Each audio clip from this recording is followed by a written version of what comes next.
इस कार्यक्रम के प्रायोजक हैं मेट्रो अलमीरा, मजबूत, खूबसूरत और भरोसेमंद अलमीरा। स्वैच्छिक सेवानिवृत्ति मैंने ले ली है। मेरा ये अधिकार है, लोकतांत्रिक अधिकार है। 30 वर्ष की सेवा अवधि जिसकी पूर्ण हो गई वो कोई भी स्वैच्छिक सेवानिवृत्ति ले सकता है। मैंने ले ली है। 1 महीने से 2 महीने से मेरा जीना मुश्किल। रोज हजारों फोन, हजारों SMS, मीडिया में कोई कुछ चला रहा है, कोई कुछ चला रहा है, इस्तीफा देंगे, इस्तीफा देंगे, इस्तीफा देंगे। हजारों फोन भी रोज इस्तीफा दे रहे हैं, इस्तीफा दे रहे हैं, कब दे रहे हैं, सुबह दे रहे हैं, शाम दे रहे हैं, कब दे रहे हैं। करते करते मैं परेशान हो गया और इस तरह की खबरें इतनी ज्यादा चलने लगी, खास करके लोकल मीडिया में, पोर्टल में, सुबह से शाम तक 1000 फोन। मैं सिर्फ इतना ही कहूंगा, 34 साल की सेवा अवधि पूर्ण की है और 34 साल की सेवा अवधि में ध्यान से सुनिएगा, किसी भी दल का कोई भी नेता, चाहे वो गांव के स्तर का हो या प्रांत के स्तर का हो या राष्ट्र के स्तर का हो, वो अगर मुझे एक मेरी गलती बता दे, निकाल दे, मेरी निष्पक्षता पर उंगली उठा दे।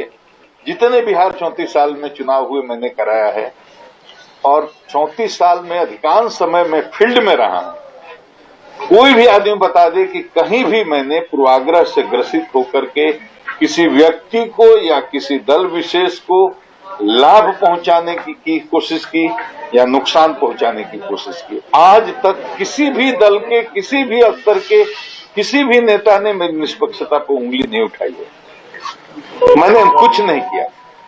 जब तक रहा, हर जात, हर समाज, हर वर्ग और हर दल के जो भी लोगों का जायज काम हो, जो मेरे पास आ गया, बिल्कुल निष्पक्षता से किया। नंबर 1।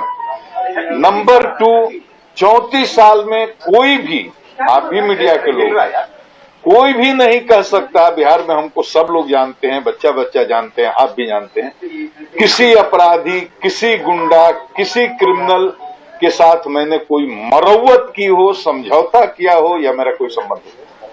सब कहर बन के टूटा। जितने भी बदमाश, गुंडे, मवाली, चोर, हत्यारे, अपहरणकर, जो भी अपराधी किस्म के आदमी हैं, 50 से अधिक मुठभेड़े हमने की। 40 से अधिक तो केवल बेगूसराय में, और भी जहां जहां मैं रहा, रांची में सीनियर एसपी रहा, जहानाबाद में रहा, कहीं कोई नहीं कह सकता है कि कोई जात देख करके, दल देख करके या धर्म देख करके या किसी तरह के पूर्वाग्रह से प्रेरित होकर के एक निर्दोष आदमी को अपनी जानकारी में मैंने जेल भेजा या कोई इस तरह का काम हुआ।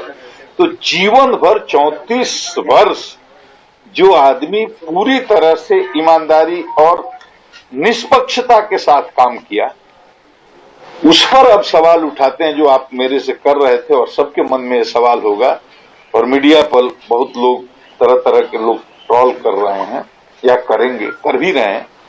उनको मेरा एक ही जवाब है कि जब तक मैं डीजीपी था, मैंने डीजीपी का काम किया। बहुत लोग सुशांत के केस से जोड़ करके मेरे इस्तीफा को देख रहे हैं या मेरे VRS को देख रहे हैं। आपके मन में भी यही सवाल होगा। इसका मैं सीधा जवाब देता हूं, आप सुन लीजिए कि सुशांत के केस से मेरे VRS का कोई लेना देना नहीं है। मैं इसका बिल्कुल तर्कपूर्ण आपको जवाब देता हूं।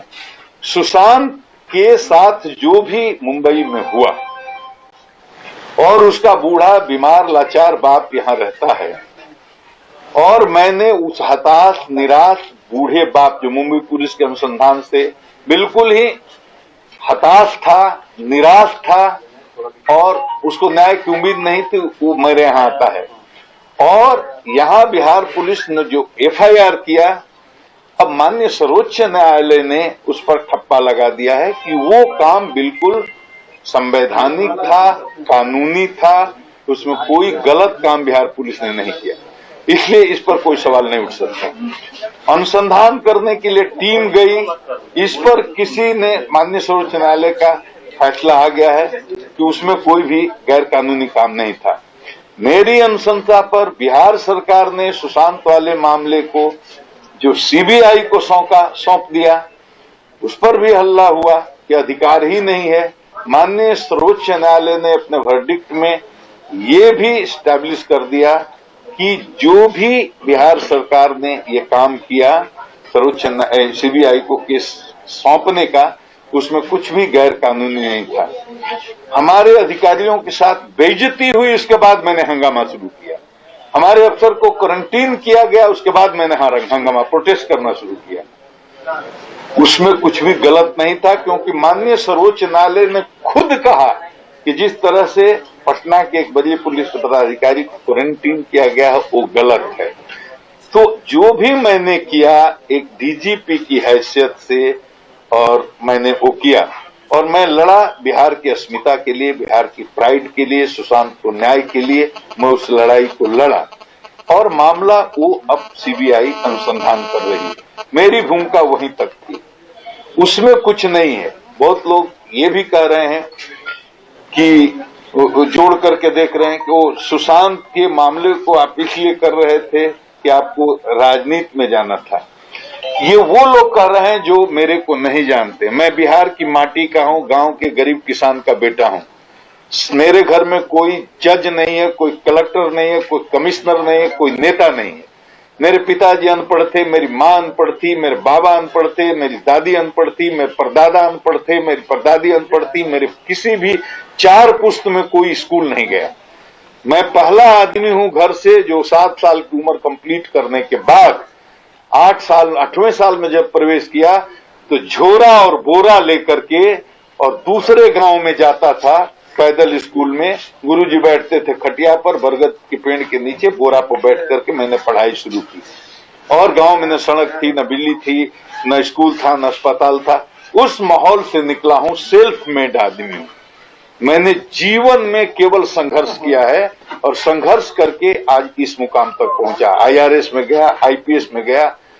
मेरे काम करने का तरीका हमेशा, आज जो सुशांत को बताइए, मैं जब बेगूसराय में चतरा में जब मैं था एसपी, पहली मेरी पोस्टिंग थी, तो मैं भुइया लोग हैं, गंजू लोग हैं, जो दलित, महादलित, शोषित, वंचित समाज के लोग हैं, उनके घर में जाता था। मैंने पहली बार गरीबी की परिभाषा जानी, गरीबी क्या होती है। कि साल में 3 महीने तक महुआ उबाल करके खा करके लोग जीते थे। मैं नहीं सोचता था कि ऐसा भी होता है। उस गरीबी को मैंने देखा और लोगों के बीच कम्युनिटी पुलिसिंग की।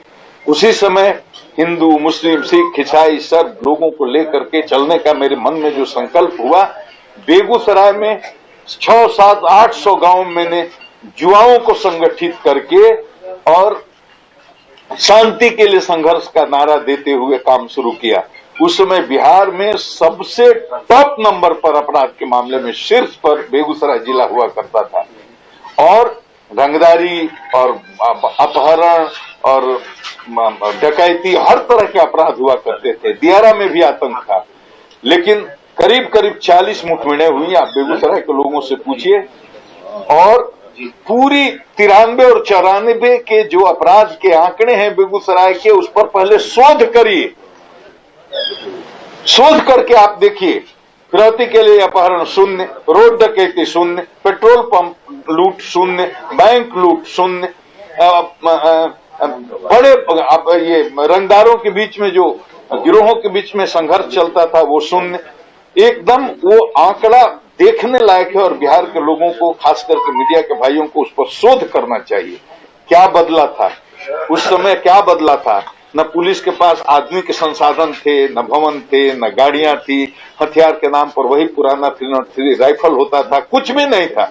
और उस जमाने में अपराधी AK-47 रखते थे, जो अपने मेरे दबाव के कारण घर पर खुद ही AK-47 फेंक कर गए थे। और बिहार के AK-47 की रिकवरी, पहली रिकवरी वो 93 में वो हमने की थी, जब बिहार फोर्स पुलिस के पास भी AK-47 नहीं हुआ था। और लोगों को लाखों की संख्या मैंने संगठित किया और उनके सहयोग से ये मुठभेड़ें हुई और हजारों अपराधियों ने 6 महीने के अंदर सरेंडर किया। बेगूसराय में राम राज्य की स्थिति हुई। उसके बाद में अयारा नरसंहार होता है, 13 आदमी पर गोली चला करके मार दिया जाता है और 1 घंटा के अंदर कैबिनेट बैठती है। मेरे को कहा जाता है कि आप जाकर के जहानाबाद सांसद, पूरा मगध में आप देख लीजिए, ये जहानाबाद हो या अरवल हो या ये गया हो, ये पूरे नरसंहार में चल रहा था। जातीय संघर्ष हो रहे थे और चरमपंथी जो वामपंथी शक्तियां हैं उनके बीच में और दूसरी ताकतों के बीच में संघर्ष चल रहा था। बड़े बड़े जनसंहार हुए, चाहे वो बातें हो, चाहे वो सेनारी हो, चाहे वो मियां चक हो, और उसके पहले छोटे छोटे संघार बहुत हुए। उस जलते हुए मौके पर मुझे उस मगध प्रमंडल में काम करने का मौका मिला। जहानाबाद का एसपी, अरवल का एसपी, औरंगाबाद का एसपी, जहां रहा मैंने, मेरे टाइम में एक भी जनसंहार नहीं हुआ। गांव गांव 2 अंगरक्षक के साथ 24 घंटे दौड़ता था। दलितों के घर पर जाता था, वंचितों के घर पर जाता था, शोषितों के घर पर जाता था, सवर्णों के घर पर भी जाता था और मैं अपील करता था और सब मेरी बात मानते थे। उस समय कौन हमको राजनीति करनी थी, आप बताइए। बेगूसराय में हमने 800 गांव में लोगों को जुटाया, उस समय कौन राजनीति करती थी। ये बाढ़ में एसपी ज्वाइन किया, 10 साल एक महादलित के बच्चे ने मुझे खाना बना करके खाना खिलाया। तरीन खबरों से रूबरू होने के लिए सब्सक्राइब कीजिए आपका अपना चैनल NDTV भारत।